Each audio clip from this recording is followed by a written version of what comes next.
الصلاة والسلام على سید الانبیاء و خاتم المرسلین سیدنا و حبیبنا ابی القاسم محمد اللہم صلی علی محمد وعلی آلہ طیبین الطاہرین المعصومین سیما بقیت اللہ العظم اما بعد فقال اللہ تبارک و تعالی فی کتابہ المجید بسم اللہ الرحمن الرحیم من المؤمنین رجال صدقوا ما عاہدوا اللہ علیہ ومنہم من قضى نحبہ ومنہم من ينتظر وما بدلوا تبدیلا۔ صلوات پڑھیں بر محمد و آل محمد۔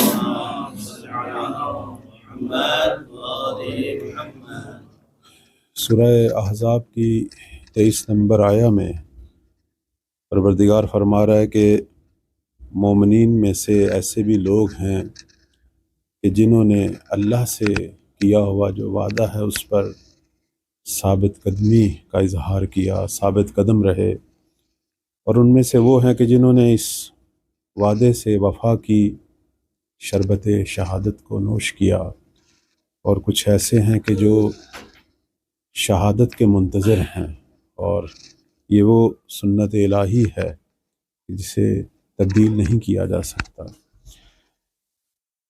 ہم نے عالم اسلام کے ایک عظیم قائد، عظیم شخصیت کی تشییع جنازہ دیکھی کہ جن کی زندگی کا ہر لحظہ جو ہے وہ پربرکت، اور ہمارے لیے سب سے بڑا درس یہ جو ایک تحریک اٹھی کہ انا علی العہد، جس کا آغاز اسی سید بزرگوار نے کیا، یہ ہمیشہ جاری ہے تا ظہور امام زمان انشاءاللہ۔ ویسے بھی مومن کی زندگی جو ہے وہ انا علی العہد ہی ہے۔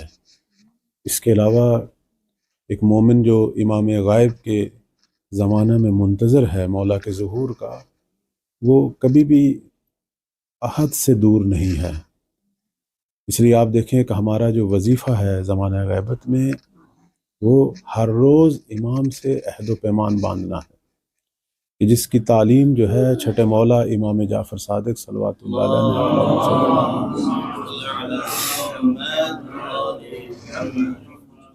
دعائے عہد کی شکل میں ہمیں تعلیم دی۔ البتہ انہوں نے فرمایا کہ کم از کم جو ہے وہ 40 دن ہر مومن جو ہے وہ دعائے عہد کی تلاوت کرے، لیکن 40 دن جو ہیں وہ اس صفت کو راسخ کرنے کے لیے، اپنے وجود میں عہد کا ملکہ پیدا کرنے کے لیے ہیں۔ میں نہیں سمجھتا کہ جو شخص 40 دن دعائے عہد کی تلاوت کرے وہ 41ویں دن نہیں کرے گا، نہیں، یہ اصل میں ایک عہد بری زندگی کا آغاز ہے جو ہمیں چھٹے مولا نے تعلیم دیا کہ ہر روز اپنے امام سے عہد کرو، ہر روز اپنے امام سے بیعت کرو، اپنی زندگی کو عہد کی شکل میں شروع کرو۔ اس لیے آپ دیکھیں کہ ہمارے جو اساتید ہیں اہل معرفت، وہ تو کہتے ہیں کہ ہر مومن، ہر شخص کی زندگی جو ہے وہ اسی طرح ہوتی ہے، بلکہ وہ عہد کی آگے تشریح کرتے ہیں۔ عہد کیا ہے؟ مشارطہ ہے، مراقبہ ہے، محاسبہ ہے۔ ہر روز بیعت کرو اپنے مولا سے، اور پھر پورا دن جو ہے اس پر، اپنے اس بیعت پر، اپنے عہد و پیمان پر جو ہے وہ توجہ کریں، اور رات کو اپنا محاسبہ کریں۔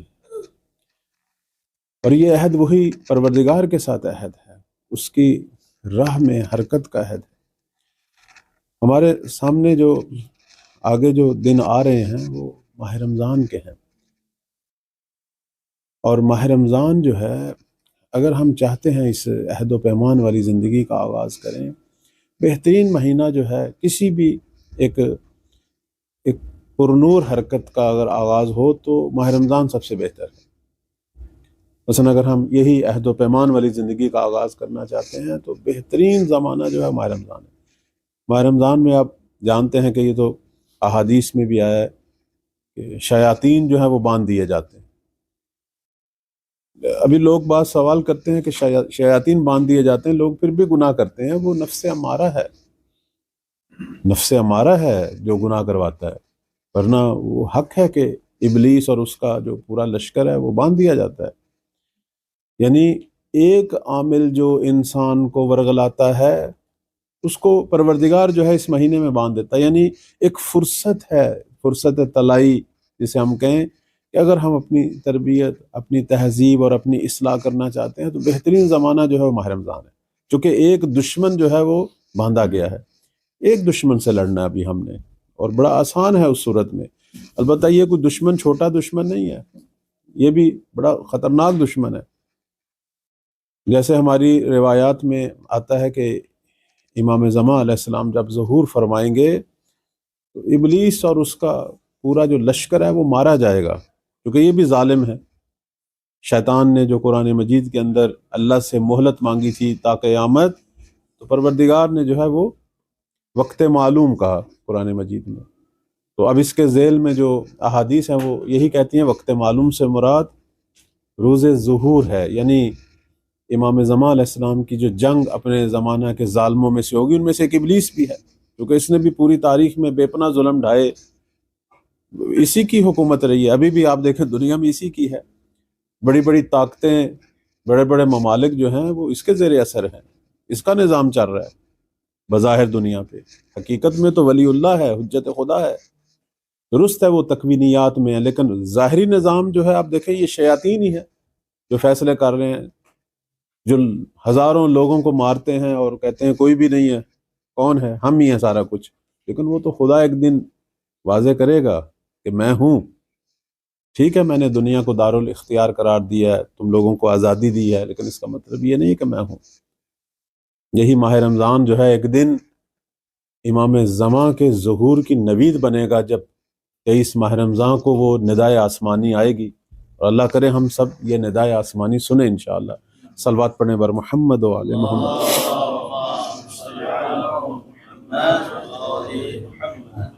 ماہ رمضان جو ہے اس حوالے سے بہت پربرکت ہے۔ میں 2-3 چیزیں ذکر کروں گا ابھی ماہ رمضان کے حوالے سے، کہ ماہ رمضان کو اگر ہم یہ کہیں کہ یہ ماہ مہدی ہے تو اس میں کوئی مبالغہ نہیں ہے، کیونکہ ماہ رمضان کے اندر بے پناہ مناسبتیں ہیں امام زمان کی۔ ہاں ہم اس جہت سے اسے دیکھتے نہیں ہیں، ذکر نہیں کرتے، ویسے تو ہر حجت خدا کے زمانے میں ہر چیز اس حجت سے منسوب ہے، اس میں کوئی شک نہیں ہے، لیکن ماہ رمضان جو ہے اس کے اندر بالخصوص ایسی چیزیں ہیں کہ جو ہمیشہ قائم کے ساتھ مخصوص تھی، جس میں سے ابھی میں نے یہ ذکر کیا ندائے آسمانی، یہ تو ائمہ معصومین سے روایات ہیں، اور روایات تواتر کی حد تک۔ کتاب شریف غیبت نعمانی میں میرا خیال جو ہے وہ 60 سے زیادہ احادیث ہیں جو ندائے آسمانی کو بیان کر رہی ہیں ماہ رمضان میں۔ حضرت جبرائیل کی آواز، حضرت جبرائیل نے ماہ رمضان میں ظہور کی بشارت دینی ہے۔ وہ جو لوگ کہتے ہیں کہ جی ظہور سے پہلے ایک ظہور صغریٰ ہوگا اور پھر ظہور کبریٰ، البتہ یہ وہ اصطلاح ہے کہ جو ہماری احادیث میں نہیں ہے، لوگوں کی استنباطی اصطلاح ہے، ہمارے بعض علماء کی۔ احادیث میں ظہور صغریٰ اور ظہور کبریٰ نہیں آیا، ایک فہم ہے، وہ اس اعتبار سے کہتے ہیں کہ ماہ رمضان میں جب ندائے آسمانی آئے گی تو ظہور صغریٰ شروع ہو جائے گا، یعنی کیونکہ اس ندائے آسمانی کے بعد پوری دنیا میں وہ لوگ جو اپنے زمانے کے امام سے عہد و پیمان باندھے ہوئے ہیں، اسی شہید قائد کی طرح، جو راہ شہادت میں اپنی جان کو اپنے مولا کے قدموں میں نچھاور کرنے کے لیے آمادہ ہوں گے، جو لحظہ شماری کر رہے ہوں گے، وہ پوری دنیا سے جب یہ ندا سنیں گے پوری دنیا سے چل پڑیں گے مکہ کی طرف، کیونکہ وہ سمجھتے ہیں کہ امام کا ظہور جو ہے وہ مکہ میں۔ کہتے ہیں دنیا 2 عجیب حالتوں میں بٹ جائے گی، اہل باطل جو ہیں وہ تو ایک دم جو ہے وہ پریشان، ان کے چہرے سیاہ، ان پر لرزہ طاری ہوگا، کیونکہ یہ بہت بڑا معجزہ ہوگا، یہ بہت بڑی نشانی ہے کہ جب آسمان سے ایک آواز آئے گی کہ جس کے بارے میں احادیث کہتے ہیں کہ سوئے آدمی کو اٹھا دے گی، اور جو جاگ رہا ہے وہ لرزنے لگ جائے گا، اس پر جو ہے وہ حالت فزع طاری ہو جائے گی، خوف طاری ہوگا، حتیٰ بیٹھا آدمی اپنے قدموں پہ کھڑا ہو جائے گا پریشانی سے، اور گھروں میں بند لوگ، خواتین گھروں سے نکل آئیں گی باہر، خوف و ہراس ہوگا دنیا میں کہ یہ کیا آواز ہے۔ لیکن یہ خوف و ہراس جو ہے وہ دوسروں پہ ہوگا، اہل ایمان کے چہرے تو چمکیں گے پوری دنیا میں، شیعان اہل بیت کے چہرے چمکیں گے، یہ ان کے عقیدے اور مکتب کی حقانیت کی علامت ہوگی، چونکہ اس آواز کے اندر 2-3 پیغام ہوں گے۔ ایک پیغام جو ہے وہ یہ ہوگا کہ حق جو ہے وہ شیعان علی ابن ابی طالب کے ساتھ ہے۔ کہتے ہیں جبرائیل نے جو ندا دینی ہے، اس میں پوچھا گیا ائمہ سے کہ وہ ندا میں کیا کہے گا جبرائیل، فرمایا وہ ہمارے مکتب اہل بیت کی جو کہ اصل اسلام ہے، اس کی حقانیت کا اعلان کرے گا کہ حق ہمیشہ جو ہے وہ شیعان علی ابن ابی طالب کے ساتھ۔ اور اسی طرح دوسری دفعہ وہ امام قائم علیہ السلام کے ظہور کی بشارت دے گا، اللہم صلی علی محمد۔ البتہ اس کے بعد شیطانی کام شروع ہو جائے گا، کہتے ہیں پھر شیطان ابلیس زمین سے بولے گا اور وہ لوگوں کو کہے گا کہ یہ آواز جو ہے یہ ٹھیک نہیں ہے، یہ باطل ہے، حق جو ہے وہ عثمان ابن عفان کے ساتھ ہے۔ یہ جملے ہیں جو روایات میں ہیں۔ اب ہمارے علماء یہ کہتے ہیں کہ یہ جو زمین سے جو آواز ہے یہ میڈیا کی آواز ہے، یہ دنیاوی وسائل جو شیاطین کے قبضے میں ان کی آواز ہے۔ حتیٰ بعض روایات میں آیا کہ ابلیس اپنے آپ کو زمین سے اٹھائے گا، ہوا میں آ کے بولے گا تاکہ لوگ سمجھیں یہ بھی آواز جو ہے وہ آسمان سے ہے، لیکن وہ زمین سے آواز ہوگی۔ اور اس زمانے میں سفیانی جو کہ ابو سفیان کی نسل سے ہوگا، اس کی بھی ظالمانہ جو ہے وہ تحریک اور خروج شروع ہو چکا ہوگا، کئی ممالک کے نقشے بگڑ چکے ہوں گے، سرزمین شام، اردن، فلسطین، لبنان یہ جنگوں کا مرکز ہوگی، اور جنگیں جو ہیں وہ عراق اور مکہ مدینہ تک پھیل جائیں گی۔ اس زمانے میں عالم اسلام کی ایک عجیب کیفیت ہوگی۔ ادھر سے یمن سے جو ہے وہ مکتب اہل بیت کا پرچم، اور یمنی سردار جس کے بارے میں معصومین فرماتے ہیں کہ خروج سے پہلے، قائم کے خروج سے پہلے جتنے بھی پرچم بلند ہوں گے، ہم اہل بیت کا پرچم یمن والا ہوگا، اس کی مدد کرو، اس کی طرف جاؤ، چونکہ وہ ہمارا پرچم ہے، وہ ہماری طرف ہدایت کرنے والا ہے، وہ آپ کے امام کی طرف ہدایت کرنے والا ہے۔ ادھر سے خراسانی کی تحریک جو ہے وہ بھی شروع ہو چکی ہوگی، جو کئی ممالک کو اس نے بھی اپنی لپیٹ میں لیا ہوگا۔ خراسانی وہ خراسان جو چھٹے مولا کے زمانے میں ہے، پتہ وہ بہت بڑا ایریا تھا خراسان۔ تو دنیا اسلام جو ہے وہ عجیب حالات سے گزر رہی تھی، اور اس زمانے میں کیا ہوگا، دنیا مسیحیت کے اندر 40، بعض کہتے ہیں 70 دجال ظاہر ہو چکے ہوں گے، جو لوگوں کو جو ہے وہ حضرت عیسیٰ اور جو اسلام سے مشرق سے جو رہبرانہ ہے اس کے خلاف لوگوں کو جو ہے وہ اکٹھا کر رہے ہوں گے، اور فتنے و فساد کا بازار گرم ہوگا۔ تو خلاصہ یہ ہے کہ ماہ رمضان جو ہے، اس میں یہ جو آواز ہے یہ آغاز ہے مولا کے ظہور کی بشارت، مولا کے ظہور، چونکہ اس کے بعد جو ہیں وہ لوگ جنہوں نے عہد کیا ہوگا اپنے امام سے، وہ حرکت میں آ جائیں گے، شیعہ پوری دنیا میں حرکت میں آئیں گے۔ لیکن کون؟ وہی لوگ جو اسی شہید قائد کی طرح انا علی العہد پہ ہوں گے، وہ لوگ جو ہر روز اپنے امام کی بیعت کرتے ہوں گے، وہ لوگ جو اسی سورہ احزاب کی یہی آیا جو آپ کی خدمت میں تلاوت کی، اسی آیا کے مصداق ہوں گے۔ کہتے ہیں روایات میں ہے کہ اللہ نے جو امام زمان کو ناصر دینے ہیں، ان کی ایک نشانی جو روایت میں بیان ہوئی ہے وہ یہ ہے کہ مسلسل شہادتیں دیں گے، جانیں اپنی قربان کریں گے، لیکن اس بات پہ فخر نہیں کریں گے کہ ہم نے اللہ کی راہ میں جان دی ہے، اور نہ اس چیز کی کوئی قیمت مانگیں گے۔ یعنی یہ نشانی ہے ان کی کہ خدا کی راہ میں جان دیں گے اور تواضع اختیار کریں گے کہ پروردگارا اس کے علاوہ ہمارے پاس کچھ نہیں تھا، اگر اس سے بڑھ کر بھی کچھ ہوتا تو وہ بھی تیری ولی کی راہ میں ہم تیری خدمت میں پیش کرتے۔ یعنی شہادت کا سفر ہے، لیکن کوئی فخر نہیں ہے بلکہ تواضع ہے۔ اور اس لیے کہتے ہیں کہ جو ناصر امام زمان کو اللہ نے عطا کرنے ہیں کسی نبی وسیع کو نہیں عطا ہوئے، اور ان کی اگر ایک شبیہ ہے تو وہ شہداء کربلا ہیں۔ صلوات پڑھیں بر محمد و آل محمد۔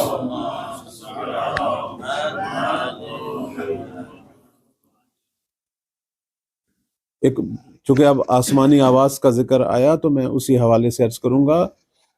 کہتے ہیں کہ جب آسمانی آواز آئے گی اس وقت دنیا تشیع میں ایک عجیب چیز سامنے آئے گی جو اس سے پہلے نہیں تھی۔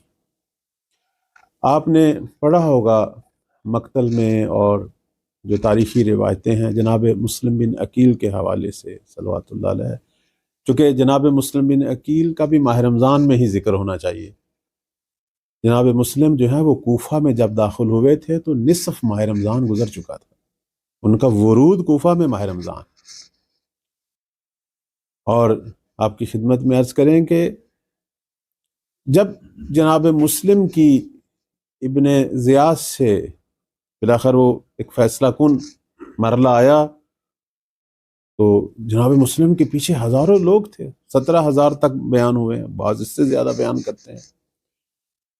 اب ابن زیاد نے جو چالیں لڑی اس میں اس نے شام سے آنے والے ایک جھوٹے لشکر کی خبر دی، اس کے علاوہ اس نے کہا کہ میں تمہارا جو ہے وہ بیت المال سے سہم جو ہے حصہ وہ میں بند کر دوں گا، تمہارے گھروں کو گراؤں گا، اگر کسی ایک قبیلے کا فرد بھی مسلم کے ساتھ ہوگا تو پورے قبیلے پر جو ہے وہ اس کا عذاب نازل ہوگا۔ اس کے بعد ہم نے کیا دیکھا؟ کہتے ہیں جناب مسلم نے جب نماز شروع کی تھی تو ہزاروں لوگ تھے، لیکن جب نماز ختم کی تو پیچھے لوگ نہیں رہے، مسلم تنہا تھے، غریب۔ کوفہ کی گلیاں اور سفیر حسین کی غربت ایک عجیب عالم تھا۔ میں یہاں جس چیز کی طرف اشارہ کر رہا ہوں وہ یہ ہے کہ مسلم کے پیچھے کیا ہوا؟ کہتے ہیں خواتین گھروں سے نکلیں، کوفی خواتین، اور ہر خاتون نے آ کے ایک مرد کا ہاتھ پکڑا، مثلا بہن نے بھائی کا، بیٹی نے باپ کا، بیوی نے شوہر کا، کہ ہمارے بچے، ہماری زندگی کا کیا بنے گا؟ تو مارا گیا، گھر گرایا جائے گا، قبیلہ مارا جائے گا، ہمارا کیا بنے گا؟ ہمیں کس کے سہارے چھوڑ کے جا رہے ہو تم مرد لوگ؟ لوگ ہیں مسلم کے ساتھ، خود ہی کر لیں گے، خدا خود ہی کچھ کر لے گا، آؤ۔ جیسے ابھی بھی ہم کہتے ہیں کہ اللہ جو ہے وہ ظاہر کرے گا امام زمان کو، خدا خود ہی کچھ کرے گا، حالانکہ یہ حقائق نہیں ہے۔ اگر خدا نے کچھ کرنا ہوتا تو وہ 1100 سال پہلے کر لیتا۔ خدا نے جو کچھ کرنا تھا وہ کر دیا، اس نے ایک امام، ایک پیشوا، ایک الہی پیشوا ہمیں دینا تھا وہ دے دیا، اسے اپنے علوم سے نواز دیا، اپنی طاقتوں سے نواز دیا، کہ جو پیغمبر کی مثل ہیں، جو عدل میں علی کی مثل ہیں، جو استقامت میں مولا حسین کی مثل ہیں، ساری خصوصیات ہیں۔ لیکن یہ ایک بلاخر ایک دردناک حقیقت ہے، کسی پیغمبر اور وسیع کے ساتھ اگر ناصر نہ ہو تو وہ اسے ظلم سہنا پڑتا ہے، اسے غربت دیکھنی پڑتی ہے، اسے ہجرت کرنی پڑتی ہے۔ ناصر ملتے ہیں تو وہ جو مکہ میں وہ ہستی جو حبیب کائنات ہیں، جو پتھر کھا رہی ہے، وہ مدینہ میں الہی حکومت تشکیل دینا شروع کر دیتی ہے۔ وہ اتنے سالوں کی غربت، تنہائی علی کی، جب ناصر ملیں تو خلافت پہ متمکن ہو جاتے ہیں، اور دنیا پھر دوبارہ عدل مصطفیٰ کو دیکھتی ہے، دنیا پھر ایسا عدل دیکھتی ہے کہ جس کی نظیر ہی نہیں۔ ساری چیز جو ہے وہ ہماری اپنی امادگی ہے، ان علی العہد وہی ہے کہ ہم نے جو وعدے کیے تھے اپنے ائمہ سے اسے پورا کریں۔ شہید نے جو یہ جملہ کہا تھا یہ بہت دقیق ہے۔ شیخ مفید علیہ رحمہ نے جب مولا سے پوچھا، توقیع تھی وہ آخری توقیع، کہ کیا وجہ ہے ظہور نہیں ہو رہا، تو انہوں نے فرمایا شیعہ ہم سے کیا ہوا عہد بھول گئے ہیں، میں کیسے ظہور کروں؟ کاش ہمارے شیعہ ہم سے کیا ہوا عہد یاد رکھتے۔ وہ عہد کیا ہے؟ وہی عہد ہے جو شہید نے ہمیں بتایا، وہی عہد ہے جو چھٹے مولا نے دعائے عہد کی شکل میں ہمیں تعلیم دیا۔ تو میں عرض کر رہا تھا خواتین لے کے جا رہی، مسلم تنہا رہ گیا، جیسے آج امام تنہا ہے، آج امام تنہا ہے اسی طرح تنہا ہے جیسے مسلم کوفہ میں تنہا تھا۔ لیکن کہتے ہیں جب یہ آسمانی آواز آئے گی اس کے بعد کیا ہوگا، میں اس کی طرف آ رہا ہوں۔ ماہ رمضان میں جب یہ آسمانی آواز آئے گی، کہتے ہیں اس وقت انشاءاللہ کہ ہماری تیاری ہوئی ہوگی، اسی کے آثار ہیں۔ کہتے ہیں اس آواز کے بعد مرد جو ہیں تھوڑے سے پریشان ہوں گے بعض جگہوں پہ کہ بھئی گھر میں خواتین ہیں، میں کیسے چھوڑ کے جاؤں، کیونکہ یہ تو شاتوں کا سفر ہے۔ بھائی بہن کو دیکھے گا، شوہر بیوی کو دیکھے گا، بیٹے ماں کو دیکھیں گے کہ گھر میں اکیلی خواتین ہیں۔ لیکن کہتے ہیں کہ اس پربرکت آواز، اب یہ غیبت نعمانی کی روایات دیکھیں، اس پڑھیں آپ یہ باب پورا، یہ 13واں اور 14واں باب ہے۔ کہتے ہیں ان جو جبرائیل کی یہ جو آوازیں ہیں اس کی برکت اتنی ہوگی کہ خواتین مردوں کو بازوؤں سے پکڑ کر گھروں سے نکالیں گی کہ ہماری پرواہ نہ کرو، جاؤ فرزند زہرا کی پرواہ کرو، ہم اپنی زندگی گزار لیں گی۔ یعنی بہنیں بھائیوں کا بازو پکڑ کر کھینچ کے گھر سے نکالیں گی کہ جاؤ یوسف زہرا کو، فرزند زہرا کو تمہاری نصرت کی ضرورت ہے۔ مائیں بیٹوں کو نکالیں گی۔ یعنی خواتین کا ایک بہت بڑا کردار، یعنی کتنا کام ہوا ہوگا۔ یہ جو بعض دفعہ خواتین بھی کہتی ہیں آپ مرد ہی ساری چیزوں پر قابض ہوئے بیٹھے ہیں، تو ہمارا نقش کہاں ہے مہدوی تحریک میں؟ تو میں اس واقعے کی طرف اشارہ کرتا ہوں کہ روایات میں آیا ہے کہ اس تحریک کے آغاز میں آپ کا سب سے بڑا نقش ہے مردوں کو تیار کرنا، مردوں کو آمادہ کرنا۔ یہ جو درس سے وفا ہے یہ مردوں کو دینا، یہ بہت بڑا نقش ہے خواتین۔ تو ماہ رمضان اس حوالے سے ایک بشارت دہندہ ہے ہمارے لیے۔ ہو سکتا ہے یہی وہی ماہ رمضان ہو، اللہ کرے وہ ماہ رمضان ہماری زندگی میں آئے۔ ایک اور چیز جو ماہ رمضان میں اس کو مہدوی رنگ دیتی ہے وہ دعائے افتتاح ہے۔ آپ جانتے ہیں کہ ہر روز اس دعا کا پڑھنے کا حکم ہے، اور یہ دعا جو ہے جناب محمد بن عثمان عمری جو دوسرے نائب خاص تھے مولا امام زمان صلوات اللہ علیہ کے، اللہم صلی علی محمد،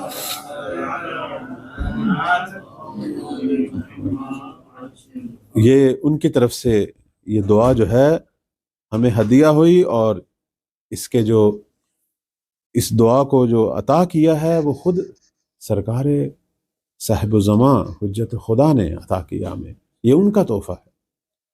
یعنی مولا نے حکم دیا دعا افتتاح پڑھیں، اور دعا افتتاح جو ہے وہ ہماری مہدوی زندگی ہے۔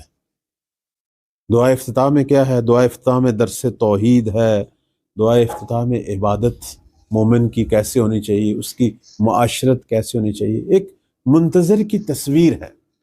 اور دعا افتتاح کے اندر جو وہ جملہ جو خاص جملہ ہے کہ جس کے بارے میں معصوم کا حکم ہے کہ اسے جمعہ کے خطبوں میں پڑھنا چاہیے، لیکن میں دیکھتا ہوں بہت ساری جگہوں پہ یہ نہیں پڑھا جاتا، حکم ہے معصوم کا۔ اور وہ جملہ کیا ہے کہ اللہم انا نرغب الیک فی دولت کریمہ، اشتیاق، یعنی ایک منتظر جو ہے وہ ہر لحظہ اشتیاق رکھے دولت کریمہ کا۔ کون سی دولت کریمہ؟ کہ تو عز بہل اسلام و اہلہ، کہ جس سے اسلام اور اسلام والوں کو حقیقی عظمت حاصل ہونی ہے۔ پوری دنیا میں صرف دین اسلام ہے جو غلبہ پیدا کرے گا، مسلمان ہے جو پوری دنیا میں عظمتیں حاصل کریں گے۔ تو ذل بہن نفاق و اہلہ، کہ جس میں جو ہے اہل نفاق اور خود نفاق جو ہے وہ ذلت اور رسوائی کا راستہ اختیار کرے گا، منافقین ذلیل ہو جائیں گے، ختم ہو جائیں گے۔ امام مہدی علیہ السلام کی سب سے بڑی جنگ جو ہے وہ منافقین سے ہے۔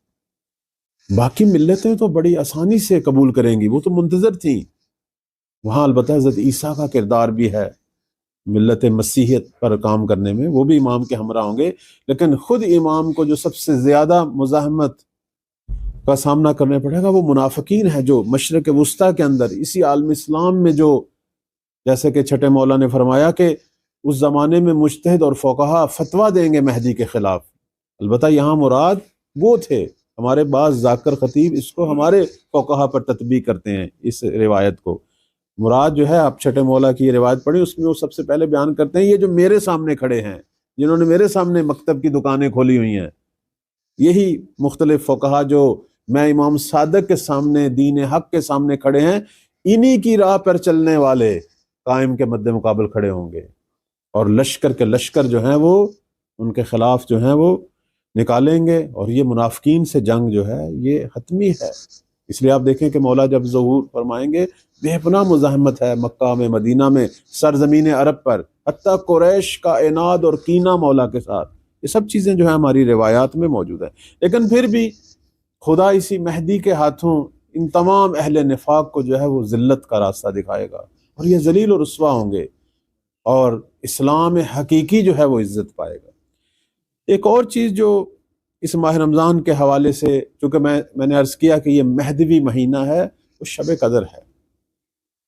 آپ دیکھیں شب قدر کے اندر قرآن یہ کہتا ہے کہ ملائکہ کا نزول ہوتا ہے، ملائکہ نازل ہوتے ہیں، اور اسی طرح روح الامین، یہ جو ہستیاں ہر شب قدر نازل ہوتی ہیں، یہ صرف پیغمبر کے زمانے میں نازل نہیں ہوئیں، نہیں، اس کے بعد تا قیامت یہ تنزلہ ہے۔ تنزلہ صیغہ مضارع ہے، استمرار ہے، ہمیشہ ہے۔ لیکن یہ کس پہ نازل ہوتی ہیں؟ ہر زمانے میں ایک حجت خدا ہے جس پہ نازل ہوتی ہیں۔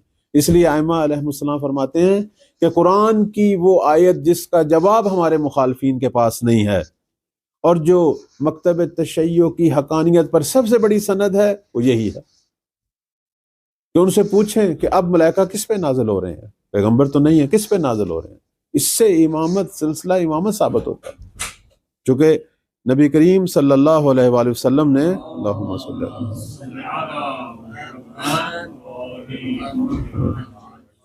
فرمایا تھا کہ یہ مجھ پہ اور میرے بعد میرے 12 اوصیاء پہ جو ہیں یہ تا قیامت جو ہے نازل ہوں گے۔ تفسیر علی بن ابراہیم قمی میں اس حوالے سے جو ہے موجود ہیں۔ اسی طرح آپ کی خدمت میں عرض کریں بہار الانوار میں کہ مثلا پوچھا گیا کہ یہ ملائکہ جو ہیں کس پہ نازل ہوتے ہیں، تفسیر علی بن ابراہیم قمی میں فرمایا گیا کہ یہ وقت کے امام پر ملائکہ نازل ہوتے ہیں پیغمبر کے بعد۔ 5ویں مولا سے پوچھا گیا، فرمایا کہ لیلۃ القدر کون سی رات ہے؟ فرمایا لیلۃ القدر وہ رات ہے جب فرشتے ہمارا طواف کرتے ہیں آ کے۔ اور اس کے بعد 4تھے مولا کا فرمان ہے، فرماتے ہیں اے شیعہ لوگو، سورہ انا انزلنا فی لیلۃ القدر کے ساتھ مخالفین امامت سے مناظرہ کیا کرو، مباحثہ کیا کرو، اور ان پر حجت تمام کرو، چونکہ تم حتماً کامیاب ہو جاؤ گے۔ فرماتے ہیں کہ یہی سورہ جو ہے وہ پیغمبر اسلام کے بعد لوگوں پر سب سے بڑی حجت ہے، یہی سورہ جو ہے وہ تمہارا دین بیان کر رہی ہے، وہ تمہارے علم کا اظہار ہے اے شیعہ لوگو۔ فرماتے ہیں حامیم والکتاب المبین انا انزلناہ فی لیلۃ المبارکہ انا کننا منذرین، یہ جو آیات ہیں ان کے ساتھ جو ہے وہ مناظرہ کریں۔ اس کے بعد نبی کریم سے نقل فرماتے ہیں کہ انہوں نے اپنے اصحاب سے فرمایا کہ شب قدر پر ایمان لاؤ، چونکہ یہ شب جو ہے وہ علی اور اس کی نسل سے آنے والے 11 بیٹوں کی شب ہے۔ صلوات پڑھیں بر محمد و آل محمد۔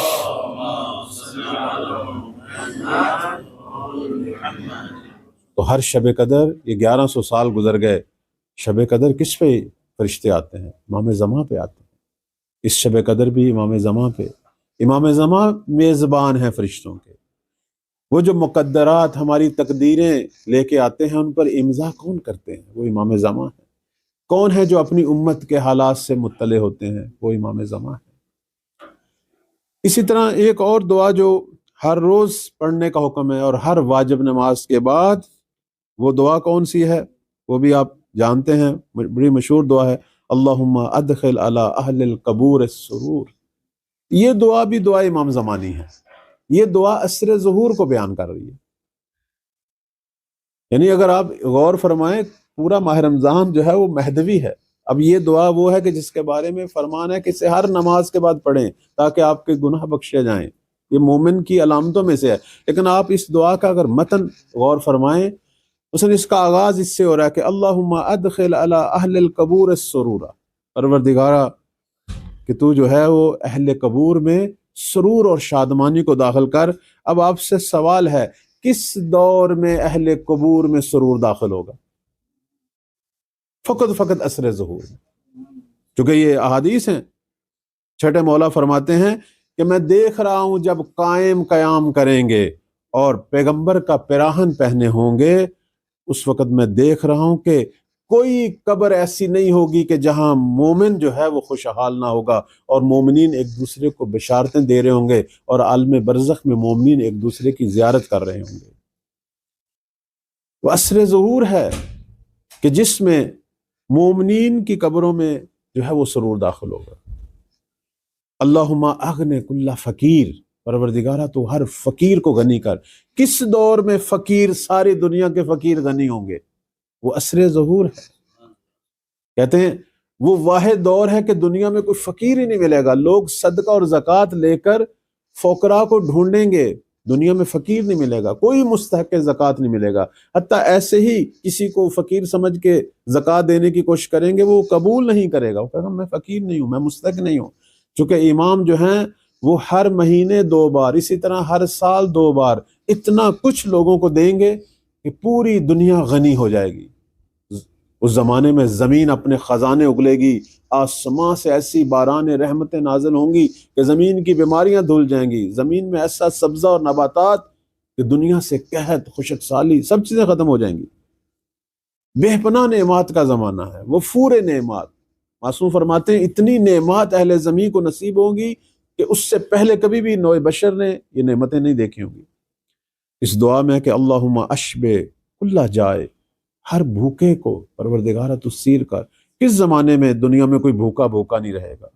اللہم اکسو کل عریان، کس زمانے میں لوگ جو ہے وہ نیاز مند نہیں ہوں گے، محتاج نہیں ہوں گے، ضرورت وسائل زندگی ان کے پاس فراواں ہوگا۔ اللہم اکز دینا کل مدین، کس زمانے میں کوئی مومن قرضدار نہیں رہے گا؟ امام مہدی کا زمانہ۔ فرماتے ہیں کہ جب امام کی حکومت قائم ہوگی کوئی مومن مقروض نہیں رہے گا، اگر کوئی مر جائے اس حالت میں کہ اس پر قرض ہو، امام زمان اس کا قرض خود آ کے ادا کریں گے۔ روایات میں ہے اللہم فرج عن کل مکروب، کس ہستی کے ذریعے جو ہے وہ امت کی ساری مشکلات جو ہیں وہ حل ہوں گی؟ یفرج اللہ بالمہدی عن الامہ، روایت ہے وہ ہستی صرف مہدی ہے کہ جس کے ذریعے دنیا میں ہر شخص کی مشکلیں جو ہیں وہ دور ہوں گی۔ کیونکہ دعا چلانی ہے، میں اس کا انشاءاللہ باقی حصہ بعد والے پروگرام میں بھی انشاءاللہ جیسے توفیق حاصل ہوئی اسے مزید بیان کروں گا۔ صرف اشارہ کرنا تھا کہ یہ دعا دعائے مہدوی ہے، یہ دعا عصر ظہور کی عکاسی کر رہی ہے۔ یعنی اس حساب سے آپ دیکھیں ہمارا پورا ماہ رمضان جو ہے وہ ماہ مہدوی ہے، اور بہترین زمان ہے اپنے آپ کو مولا کے لیے تیار کرنے کا، تہذیب نفس کا، اصلاح کا، مولا کے قیام کے لیے تیاری کا۔ بس اوقات ہمارے پاس چیزیں ہوتی ہیں جاننے والی، لیکن سمجھ نہیں آتا آغاز کیسے کریں۔ ماہ رمضان اس حوالے سے بہترین مہینہ ہے۔ اگر کوئی شخص کسی جگہ پہ جو ہے وہ مشکل کا شکار ہے اور نہیں اس سے آغاز ہو رہا ہے تو ماہ رمضان میں آغاز کرے۔ توفیقات الہیہ، رحمتیں در حد کمال ہوتی ہیں، انسان کی دعائیں اللہ ساری اس نے عہد کیا ہوا ہے سننے کا، قبول کرنے کا، رحمتیں اپنے کمال تک، شیاطین بندے ہوئے ہیں، اور نفس امارہ سے لڑنے کے لیے ساری توفیقات الہیہ، سارے الہی لشکر اس کے ساتھ ہیں۔ تو امام کے قیام کے لیے، اپنی اصلاح کے لیے، تہذیب نفس کے لیے، اپنے آپ کو مہدوی زندگی اور مہدوی رنگ میں ڈھالنے کے لیے بہترین جو ہے اپنا ٹائم اور زمانہ ہے وہ یہی ہے۔ اور اللہ ہم کو توفیق دے کہ ماہ رمضان سے پربرکت جو ہے وہ استفادہ کریں اور اپنے آپ کو ظہور کے لیے تیار کریں۔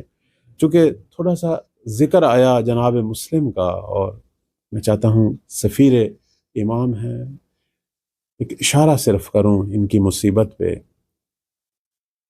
یہ بھی مولا کی طرف سے ایک بہت اہم ذمہ داری لے کے کوفہ میں گئے۔ کہتے ہیں کہ چھوٹے سے تھے جناب مسلم، تو پیغمبر اسلام نے ایک دفعہ مولا علی علیہ السلام کو خطاب کرتے ہوئے فرمایا کہ میں تیرے بھائی عقیل سے بڑی محبت کرتا ہوں، ایک اس لیے چونکہ وہ تیرا بھائی ہے علی، اور دوسرا اس لیے کہ وہ ابو طالب کا بیٹا ہے، اور تیسرا میں اس لیے کرتا ہوں کہ اس عقیل کا ایک بیٹا ہوگا، ان ولدہ لمقتول فی محبت ولدک، اسی عقیل کا ایک بیٹا ہوگا مسلم کہ جو تیرے بیٹے حسین کی محبت میں قتل ہو۔ حضرت عقیل کے فرزند جناب مسلم، جن کے زیارت نامے میں امام صادق علیہ السلام نے ان کا سب سے پہلے زیارت نامہ لکھا اور لکھا السلام علیک یا مسلم، راہ خدا میں شہادت پانے والے مسلم بن عقیل تجھ پہ میں امام کا سلام۔ جناب مسلم کے مصائب زیادہ ہیں، میں صرف اشارہ کرنا چاہتا ہوں۔ کہتے ہیں کہ مسلم کو جب لے کے گئے دارالامارہ کی چھت پہ، کس حالت میں تھے مسلم؟ ہاتھ بندھے ہوئے تھے، پورا بدن جو ہے وہ تیروں سے نیزوں سے زخمی تھا، اور جناب مسلم کے دانت بھی شہید ہوئے تھے۔ کہتے ہیں ہمارے بعض لوگ کہ مسلم نے وہ سارے مصائب دیکھے جو شہداء کربلا اور اسیران کربلا نے دیکھے، وہ سارے جناب مسلم نے ایک جگہ پہ دیکھ لیے، ایک ہی دن میں دیکھ لیے۔ پیاس دیکھی اور پانی نہیں پی سکے، پانی لایا گیا، پینے لگے پانی، لیکن اتنا خون نکل رہا تھا ان کے دہن مبارک سے، نہیں پی سکے۔ پہلے شہید ہیں شہداء کربلا میں سے، لیکن کس طرح انہی صفات کے ساتھ، جس طرح وہ پیاسے دنیا سے گئے، مسلم بھی پیاسے گئے، پانی نہیں پی سکے۔ جنگ بھی کی ہے، شہید بھی ہوئے ہیں، اور شہادت سے پہلے اسیر بھی ہوئے ہیں، یعنی اور سرائے کربلا اور شہداء کربلا کے سارے مصائب جناب مسلم کی شخصیت میں۔ کہتے کربلا کا چہرہ جو ہے شہداء کربلا کی اور سرائے کربلا کی مصیبتوں کا سارا چہرہ جو ہے وہ جناب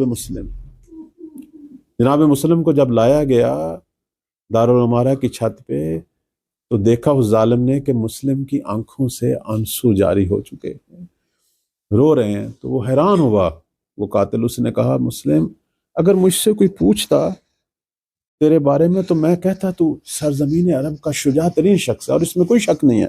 یہ تو ہمارے بہت سارے علماء فرماتے ہیں کہ جناب مسلم، اسی طرح جناب محمد حنفیہ اور جناب عباس، یہ تین ہستیاں اگر کربلا میں ہوتی تو کربلا کا رنگ کچھ اور ہونا تھا۔ یہ تو اللہ کی مشیت تھی۔ محمد حنفیہ مدینہ میں حکم خدا سے رہ گئے اور مسلم کوفہ بھیجے گئے، بہت بڑے بہادر تھے۔ مسلم وہ شخصیت تھی کہ جب لڑے اچھال کر،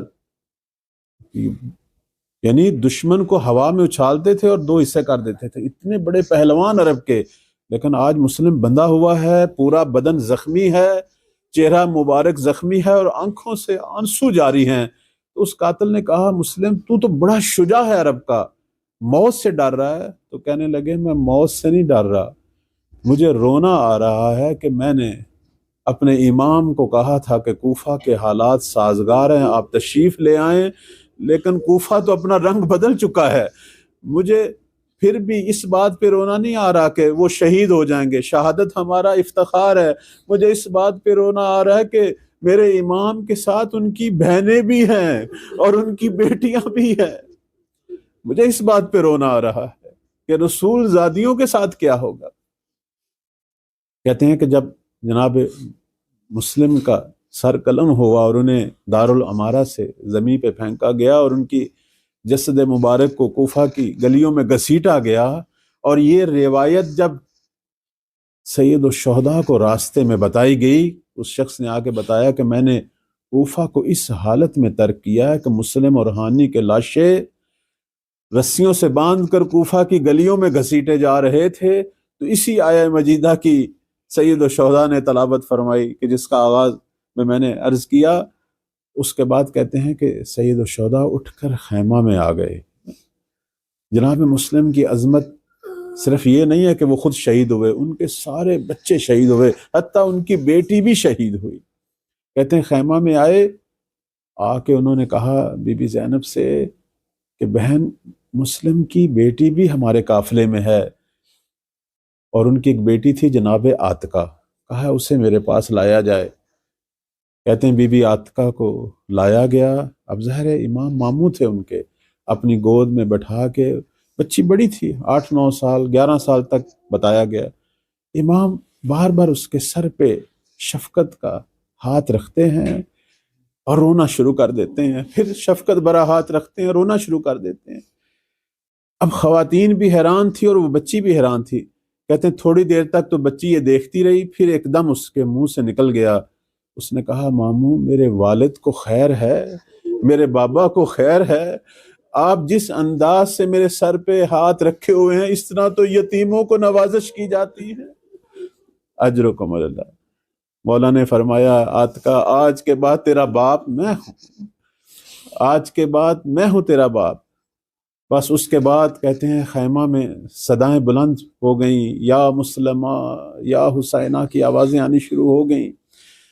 ہمارے بعض مقاتل میں لکھا ہے کہ امام نے دل جوئی کے لیے بی بی زینب سے کہا کہ وہ 2 گوشوارے لائے جائیں اور آتکا کے کانوں میں پہنائے جائیں، اور بچی کے کانوں میں پہنائے جا رہے تھے، لیکن آتکا جو ہے وہ زندہ نہیں رہی۔ کہتے ہیں سرزمین کربلا میں جب ان ملعونوں نے خیموں کو آگ لگائی تو بعد میں جب بی بی زینب جو ہیں وہ بچوں کو ڈھونڈنے کے لیے نکلی تو سب بچے مل گئے لیکن آتکا نہیں ملی۔